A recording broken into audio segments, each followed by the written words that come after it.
प्रिय बच्चों, आज मैं कक्षा 10 के संस्कृत प्रतिशम का चतुर्थ पाठ शांति सौख्यम का वीडियो बना रहा हूँ। इसे ध्यान से आप देखेंगे। परीक्षा के लिए तो उपयोगी है ही है, उससे ज़्यादा यह जीवन में इसका उपयोग होता है। जो जीवन में सबसे उपयोगी होता है वह जब हमारे जीवन परीक्षाएं तो एक बार होंगी, 1 साल में होंगी, 2 साल में होती तो निरंतर है, लेकिन हमारी परीक्षा देख की 1 बार 2 बार होती है। लेकिन जीवन में हर घड़ी परीक्षा होती है। उस घड़ी की परीक्षा में यह जो आपके सामने सिद्धांत आज प्रस्तुत किए जा रहे हैं वह हर घड़ी उसकी परीक्षा होती है, उसमें आपको पास होना जरूरी होता है। यह पाठ व्यास रचित महाभारत से लिया गया है।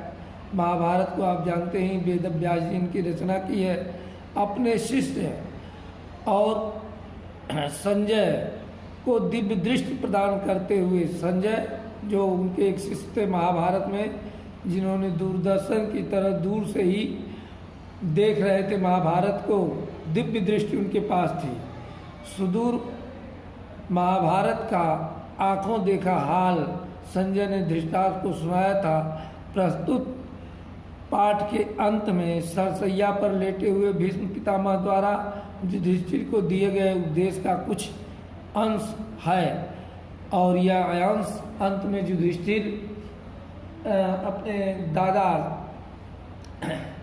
से मुलाकात करने जाते हैं तो वो जानते हैं कि विजय इन्हीं की होगी, राजा इन्हीं को बनना है, तो वह उन्हें उस समय कुछ उपदेश देते हैं, अच्छी बातें बताते हैं। उन्हीं अच्छी बातों का कुछ अंश है, पूरा महाभारत यहाँ नहीं आ सकता है, पूरी बातें जो आपको मैं व्याख्या कर रहा हूँ। यो दुर्लभम तरम प्राप्यम मनुषम दिशते नरः धर्ममंता कामात्मा भवेत स खलु अच्छते। इसमें इसका अन्य अगर करेंगे तो यह नर दुर्लभतरः, यह नर दुर्लभतः, यह नर दुर्लभतरम जन्मम प्राप्ते दिश्यते, जन्मम प्राप्ते दिश्यते। और उसके आगे हो जाएगा धर्मांतम कामाख्यम भवेत स खलु आत्मनम बचेत। अब इसमें दुर्लभतरम का अर्थ होता है अन्य जन्मों की अपेक्षा। दुर्लभतम माने मनुष्य यह मानता है कि बार बार हमारे कर्म के हिसाब से जन्म होता है, तो अन्य जन्मों की अपेक्षा कठिनाई से पाने योग्य जन्म, जैसे मनुष्य का जन्म माना जाता है कि बड़ी कठिनता के बाद मिलता है, और जन्म तो जैसा हम करते हैं, लोग कहते हैं उस तरह से जानवर में, पशुओं में, कीड़ा में जन्म हो जाता है, लेकिन मनुष्य जन्म पाने थोड़ा कठिन होता है। तो ये इसकी व्याख्या हुई। मनुष्य का जन्म प्राप्त पा करके धर्महीनता माने धर्म का अनादर करना। अगर हमें मनुष्य का जन्म मिल गया तो जो धर्म है, नियम है, उसका हम अनादर करते हैं, तो निश्चित रूप से हम अपने साथ धोखा करते हैं। जो मनुष्य जन्मों की अपेक्षा अधिक दुर्लभ मनुष्य का जन्म पाता है, अर्थात जो व्यक्ति मनुष्य का जन्म पा करके भी द्वेष करता है, वह धर्म का अनादर करता है और आसक्त रहने वाला होता है, विषय भोगों में वह आसक्त रहता है, सांसारिक कामों में केवल वो लगा रहता है, ईश्वर या उपकार का काम नहीं करता है, स खलु अच्छते, वह निश्चित रूप से अपने साथ धोखा करता है। दूसरा देखिए, शांतनेन अन्न प्राणेन प्रियवादेन चायुत सम दुखो सुखो भूत्वा स परम परत्र मह्यते। अब इसका अन्य हो जाएगा सयत्नेन, शान्यव, तो सयत्नेन जो यत्न करके, शान यत्नेन अन्न प्रदानेन, अन्न प्रदान में, और उत्प्रिय वादेन, अच्छी बातों को बोलने में, अपि च समा दुख, अपि माने च समा दुख, समान रूप से, भूताम परत मह्यते, यह इसका अन्य हो गया। परत्र माने यहाँ पर, मह्यते माने पृथ्वी पर, यह अन्य हो गया। इसमें कठिन शब्द जैसे सांत्वने होता है, सांत्वना द्वारा। प्रियवादन माने होता है अच्छी बातों को, प्रिय बातों को बोलने वाला। परत्र माने परलोक में, हम कहते हैं ना यह लोक है, इसके अलावा इस ब्रह्मांड में हजारों हजारों लोक हैं। तो परत्र माने परलोक में, जहाँ स्वर्ग हो, नरक हो, सुख हो, दुख हो, शरीर बदलती रहती है। परलोक में मह्यते माने प्रतिष्ठा को प्राप्त करता है। और तो इसका अब हिंदी अनुवाद आप देख लेंगे।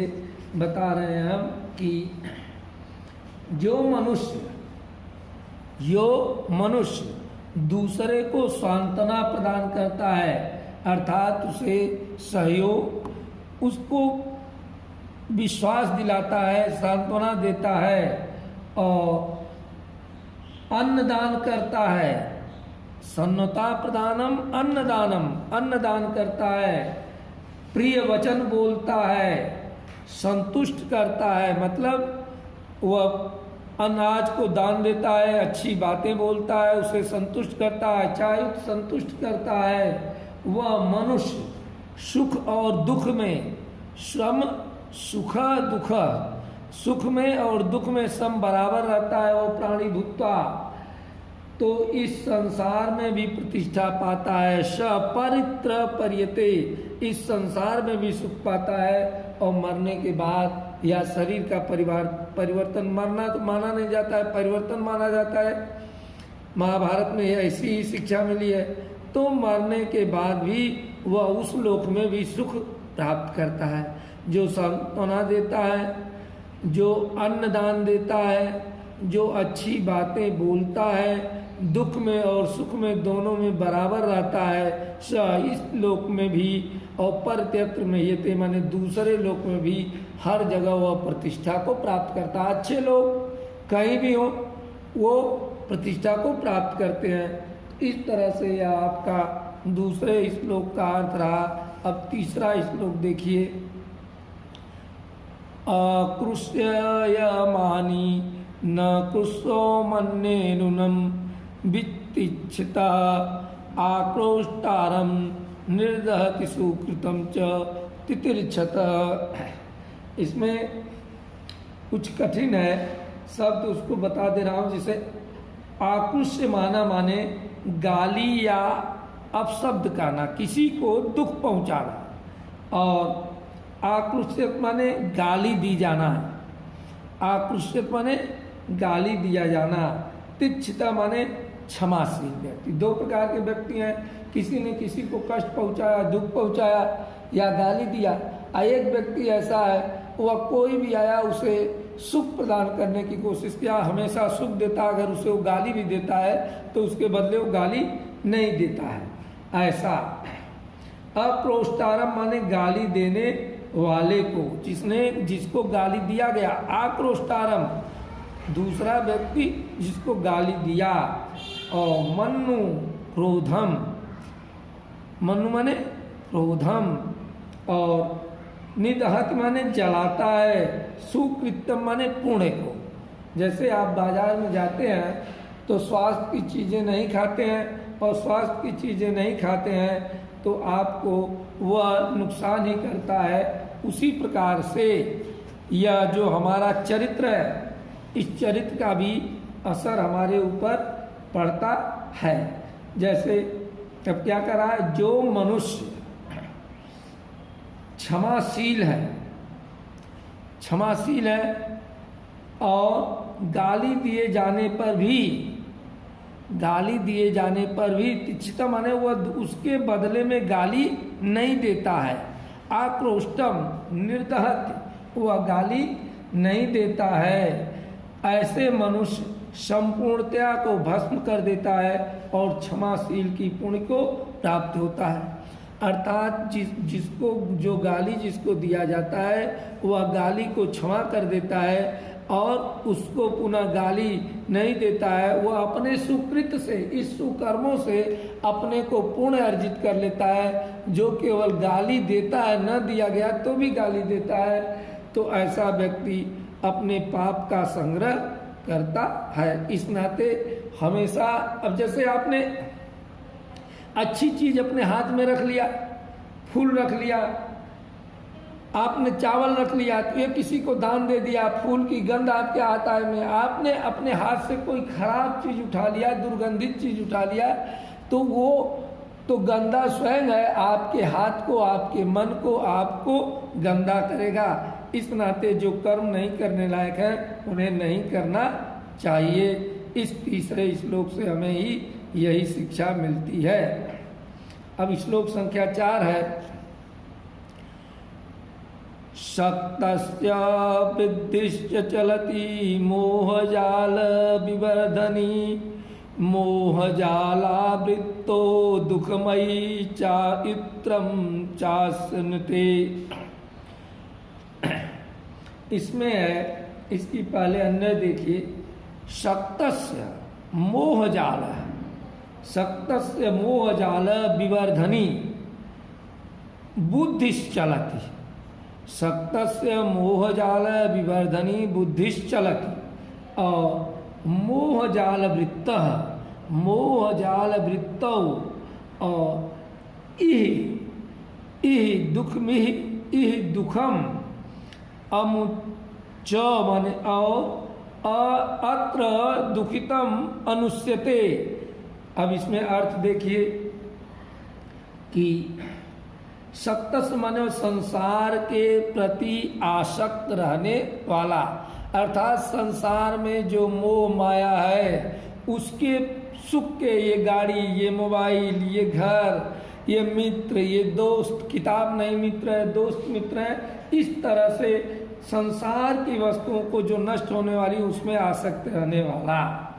और होता है मोह जाल विवर्धना, मोह जाल को बढ़ाने वाला। आपने कई किसी मित्रों से, एक मित्र से, अच्छे मित्र से दोस्ती किया तो पाप्यम निवारक, पाप से बचा सकता है, और अगर मित्र का गलत हमने वर्ण कर लिया तो पाप्यम योज्यते, पाप की तरफ ले जा सकता है। तो इसी को कहते हैं मोह जाल। मोह जाल से अलग करके हमें परलोक में पहुंचाने वाला है। अनुष्यते माने प्राप्त करता है, अनुष्यते माने प्राप्त करता है। ऐसा जो संसार के में बुद्धि नहीं चलाता और मोह जाल से अलग करता है, वह व्यक्ति परलोक को, सुख को प्राप्त करता है। अब इसकी हिंदी में एक बार और बता दे रहा हूँ। संसार के प्रति लगाव रखने वाला, संसार के प्रति लगाव रखने वाले व्यक्ति को मोह जाल की बढ़ाने वाली बुद्धि गतिशील रहती है। अब जैसे संसार में हमें कुछ चाहिए, उसके लिए हमें कोई बताता नहीं, लेकिन उस तरफ हमारा विवेक तेजी से जाता है। लेकिन इस संसार में रहते हुए भी व्यक्ति इस लोक में दुख प्राप्त करता है और परलोक में दुख प्राप्त करता है। अब हमने कहा ना कि एक गंदी चीज हमारे हाथ में लग जाए तो वो हमें हाथ को भी गंदा करती है, मन को भी गंदा करती है, और जितने देर तक लगी हुई है उतने देर तक हमें दुख देती है। तो उसी तरह से जो संसार में बुद्धि चलाता है, संसार की वस्तुओं को पाने के लिए वह मोह के जाल में फंसता जाता है और यहाँ भी दुख पाता है और उस लोक में भी दुख पाता है। दोनों हर जगह, भाई हमारे पास 100 रुपये की नोट है, चाहे वो घर में रहे चाहे बाजार में रहे, पास ही रहेगी। उसी तरह से हमारी बुद्धि नष्ट करने वाली बुद्धि है, तो चाहे यहाँ रहे चाहे कहीं भी रहे, वह हमारे ऊपर कष्ट देगी ही देगी, यह इसका आशा है। तो जो व्यक्ति संसार में इस तरह की बुद्धि रखता है वह यहाँ भी दुख को प्राप्त करता है और आगे जाकर के भी दुख को प्राप्त करता है। ध्यान से देखिएगा, मैं तो बता दे रहा हूँ, वीडियो में रिकॉर्ड ही रहेगा, लेकिन यह पढ़ करके किताब तब अर्थ को देखिएगा। देखिए श्लोक संख्या 5 है कि अतिवादासिन्तति क्षेत्रे न अभिनयेत कंचनः क्रोधयमानः प्रियं ब्रूयादुत्कृष्टः कुशलं वदेत्। अब अन्य होगा अतिवादनम, अतिवादनम तिच्छेतम, इसमें 3 शब्द, अतिवादनम तिच्छेतम, न कंचय न अभिवेदते, कंचन न अभिवेदयेत, क्रोशमानः प्रियम ब्रूयात्, ब्रूयाद आकृष्ट, 2 शब्द है, ब्रूयात् आकृष्टम कुशलम वदेत्, हमेशा अच्छा बोलें। अब इसका अर्थ है हमारी वाणी का भी हमारे जीवन में, हमारे कार्य में, हमारी उपलब्धियों में असर पड़ता है, क्योंकि वाणी बहुत महत्वपूर्ण होती है। तो यहाँ पर कह रहा अतिवादनम, बहुत अधिक बोलना, तिच्छेद माने सहन करना, और कंचन माने किसी के प्रति अभिमान को प्रकट करना, किसी के प्रति अभिमन्यते माने अभिमान को प्रकट करना, अहंकार को प्रकट करना, प्रिय वचन बोलना चाहिए या होना चाहिए, वो कुशलम वदेत्, अच्छी बातों को बोलो, प्रिय बातों को बोलो। अब देखिए कटु वचनों को क्या करना चाहिए, सहना चाहिए। कटु वचने न अति सहना चाहिए, और किसी के प्रति अभिमान, ना अभिमन्यते कंचन, किसी के प्रति अभिमान नहीं करना चाहिए, और क्रोध दिखलाए जाने पर, क्रोध मानो, क्रोध दिखलाए जाने पर भी प्रिय वचनम ब्रूयाद, प्रिय वचन बोलना चाहिए, आकृष्टो कुशलम वदेत्, तुरंत अकुशल नहीं बल्कि कुशल ही बोलना चाहिए। कोई मुझे तीक्ष्ण बातें कर रहा है, अभिमान भरे कोई मुझे बातें कर रहा है, मेरे ऊपर गुस्सा भी कर रहा है, तो मुझे प्रिय बोलना चाहिए, प्रियम ब्रूयाद बोलना चाहिए, कुशल अच्छा बोलना चाहिए, बल्कि उसके विपरीत हमें ऐसा आचरण नहीं करना चाहिए। कभी कभी हम गलती करते हैं, कोई प्रिय भी बोलता है तो उससे अप्रिय बातें बोल देते हैं, तो अप्रिय बोलना ही नहीं चाहिए। या अगर आप जीवन में उतार लेंगे कि मैं किसी से अप्रिय नहीं बोलूँगा, और कोई अप्रिय बोला तो भी उससे प्रिय बोलूँगा, तो आपके पास प्रिय चीज़ें रहेंगी। भाई कोई व्यक्ति किसी को क्या दे सकता है, जो उसके पास है। हम आपके घर गए तो आपके घर में जो वस्तु है भोजन के रूप में, वही ना हमें दे सकते हैं। हम अगर वहाँ आपसे कोई दूसरी वस्तु की अपेक्षा करें तो ये गलत है, जो आपने दिया। तो इसी तरह से व्यक्ति के पास अगर अच्छा गुण है तो वह दूसरे को अच्छा दे सकता है, और बोलने का गुण हम समाज में अभ्यास द्वारा सीखते हैं। अभी से अच्छा बोलते रहें तो आगे चल कर के भी अच्छा बोल सकेंगे। देखिए श्लोक संख्या 6 है, 6 का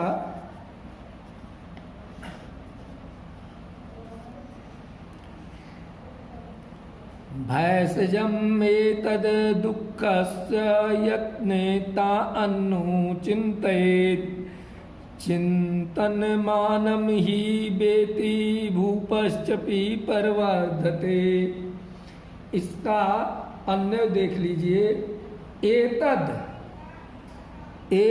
भैषज एतद, तो एतद दुःखस्य भैषजम, एतद दुखम भैषजम, और अत न अकुंचयति, अत न यत न चिंतयति, ही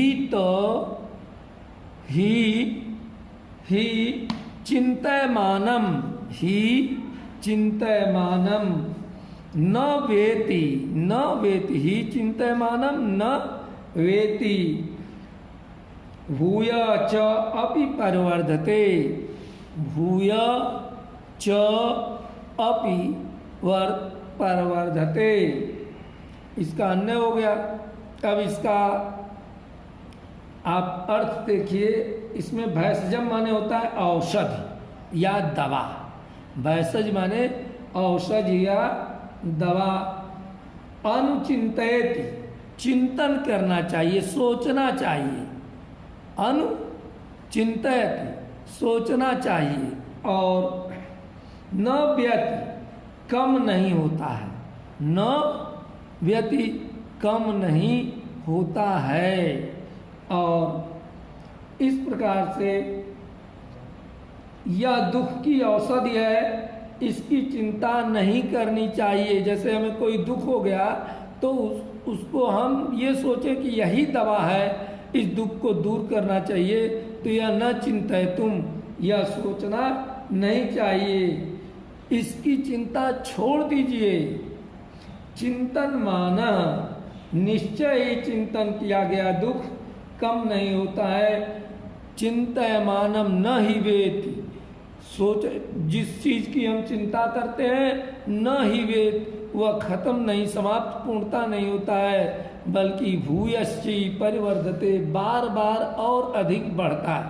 अब जैसे आप चिंता अभी से करें कि परीक्षा में क्या आएगा, कैसा प्रश्न हम हल करेंगे, तो ये कोई हल नहीं होगा, बल्कि इसकी चिंता छोड़ करके परीक्षा का एक दुख निवारण पढ़ना। उसी तरह से भैषजम एतम दुखम, यही दुख की दवा है। यत्नेनु चिंतयत, इसका ही चिंता करें, ऐसा नहीं करना चाहिए। चिंतमानम ही न व्यते, चिंता करने से वह दूर नहीं होता है, बल्कि और अधिक बढ़ता है। अगला देखिए, सर्वे क्षांता निश्चया पतानाम समुच्चया संयोगा विप्रयोगांत मरणानि ही जीवितम।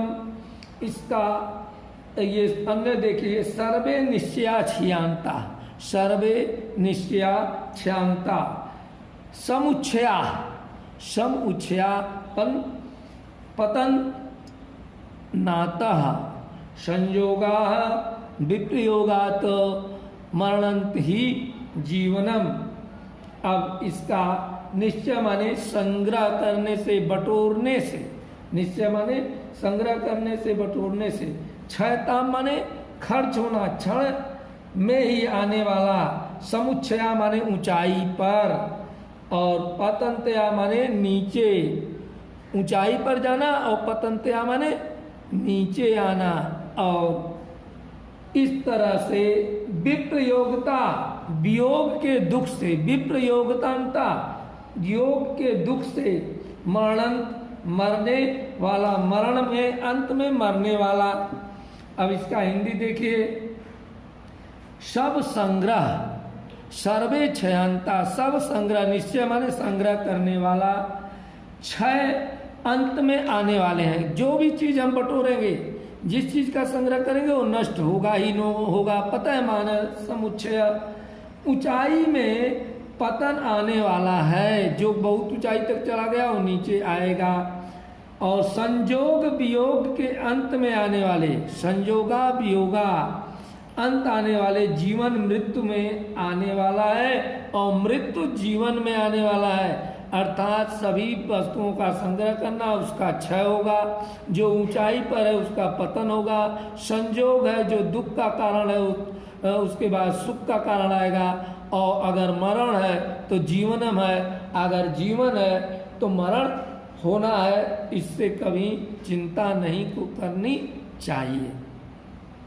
देखिए, द्रुमा क्षमा धृति तेज संतोष सत्यवादिता हीरहिंसा व्यसनिता दाक्षम चेति सुखवाहा। यह श्लोक संख्या आपका 8 है, और इसमें है ये क्रोधे सन्यः, ये क्रोधे सन्यः दया, क्षमा, धृति और संतोष, सत्यवादिता और ही हिंसा, ही हिंसा यहाँ लिखा हुआ है, अव्यय शनिता दाक्षम च एति सुखवाहा, ये सुखवाहा अब इसका कठिन शब्दों का अर्थ देख लीजिए। इसमें कठिन शब्द है दंभ, माने इंद्रियों को बस में रखना, और हिंग माने होता है लज्जा, और दाक्ष्यम माने कार्य की कुशलता, दाक्षम माने कार्य की कुशलता, और सुखवाह माने सुख देने वाला।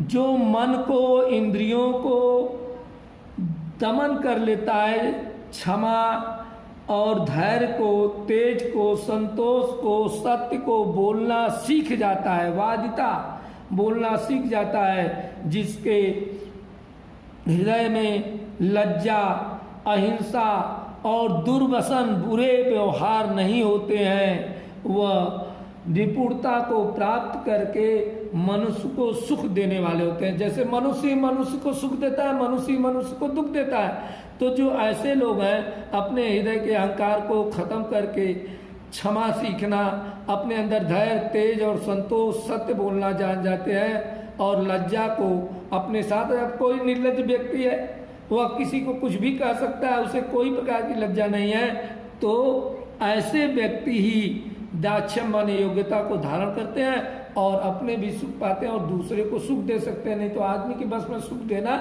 नहीं है। और अब अंतिम 2 श्लोक और है जिन्हें आप, ये क्रोधो सन्निचन कृतवानम संशयमंतम च न पुष्यन्ति च भूतानाम दुर्गणयति तरंती। ये आपका श्लोक संख्या 9 है। यो क्रोधो सन्निच्छन्ति, यो क्रोधो सन्निच्छन्ति, और क्रुद्धानि च संस्मयन्ति च, और भूतानाम च कुष्यन्ति ते दुर्गति अतरन्ति। यह इसका अन्य हो गया। अब इसमें सन्निच्छन्य माने होता है काबू में रखना, और संस्मयन्ति माने होता है शांत करते हैं, और न क्रुध्यति, क्रोध नहीं करते हैं। 3 बातें कहा। अपने को अपने बस में रखते हैं, संशय आत्मा माने जो संशय नहीं करते हैं और कभी क्रोध नहीं होते हैं, वो क्या होते हैं, वो क्या कर पाते हैं। तो इसमें है ये क्रोधम सन्निच्छन्ति, जो क्रोध को शांत कर लेते हैं, अपने क्रोध पर नियंत्रण कर लेते हैं, और जो अपने क्रोध को, आए हुए क्रोध को भी शांत कर देते हैं, संशयंति शांत कर देते हैं। जो क्रोध में आए हुए को भी शांत कर देते हैं, और जो प्राणियों पर क्रोध नहीं करते, न क्रुद्धन्ति भूतानाम, प्राणियों पर नहीं क्रोध करते हैं, वे आपत्ति में भी दुर्णयन्ति, दुर्गति में संकट आने पर, तरंत माने संकट को पार कर लेते हैं, अर्थात संकट में कभी फंसते नहीं है। इस नाते कभी हमें क्रोध नहीं करना चाहिए। अंतिम है अभयम यस्य भूतस्यो भूतानाभ्यम यत तस्य देहात विमुक्तस्य भवनास्ति कृतस्य न। इसका यस्य भूतेभ्यः, यस्य भूतेभ्यो अभयम यत्र, अभयम यत्र भूतानाम, भूतानाम ये है भूतानाम, अभयम देहाद, अभयम देहाद, और विमुक्तस्य नास्ति कृष्ण, वह इसका अन्य हो गया। इसमें है भूतेभ्य माने होता है सभी प्राणियों को, और कुत चलन माने कहीं से। अब इसका अर्थ देख लीजिए। भीष्म, ये हमने बताया महाभारत की बात है, तो भीष्म पितामह युधिष्ठिर से कहते हैं, हर श्लोक में यह बात कह सकते हैं कि भीष्म युधिष्ठिर से कहते हैं कि जिस मनुष्य ने सब प्राणियों को निर्भयता से प्राप्त है, अभयम यस्य मृत्युभ्यम, अभयता से प्राप्त है, प्राणियों को निर्भयता प्राप्त है। भूत्सा नाम यत, अर्थात जिनमें किसी प्रकार का भय नहीं होता है, जिस व्यक्ति में, वह व्यक्ति निर्भयता कहलाता है। ऐसे मनुष्य को शरीर मुक्त हो जाने पर, अर्थात शरीर त्याग करने पर, मृत्यु को भी प्राप्त करने के बाद किसी से कहीं भी भय नहीं होता है, अर्थात वह जन्म और मृत्यु से डरता नहीं है। इस तरह से पूरे के पूरे पाठ महाभारत का अंश है, आगे फिर बताएंगे।